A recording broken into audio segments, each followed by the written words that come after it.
What's going on, guys?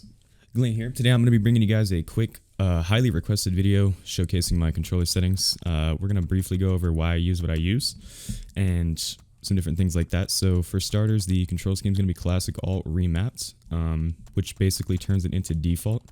The reason that I use classic alt remapped is because the timing for A button presses and wall bouncing and such is like alternate, but it has a lot of the assists and it's as forgiving as default. So tend to just stick with that.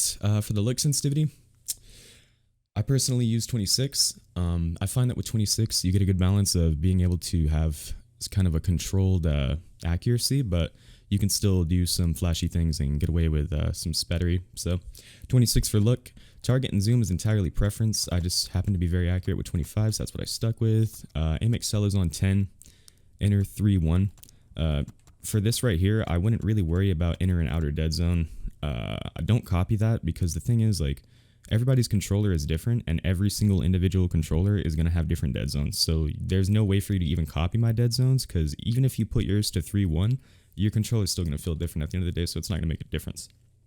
Play with vibration off.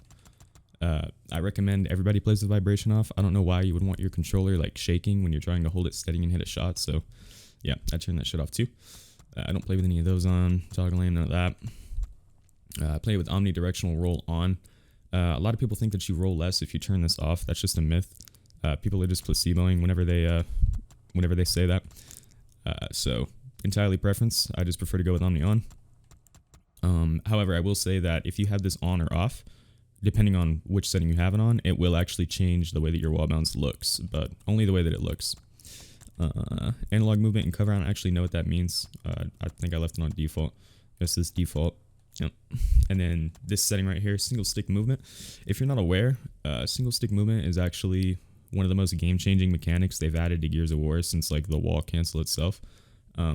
If you don't know what it does, I recommend watching maybe an Avexis video explaining exactly how that setting works. I believe he has one where he breaks it down. If he does, I'll link it in the description. For video settings, for those of you who are PC nerds, I go everything low, and then I turn my character texture detail up, and then my dynamic shadow quality to medium. Everything else off, and that's it. So yeah, other than that, gore off and on, I kind of change depending on what I'm doing. Like sometimes if I'm using my shotgun and I find it's not registering, I'll turn it off, and then when I pick up snipe, I'll turn it back on in the middle of the game. So kind of just depends, but that's the majority of the meat and potatoes as far as my settings go. Appreciate you guys watching the video. Drop a like if you enjoyed, and I will see you on the next one. Peace.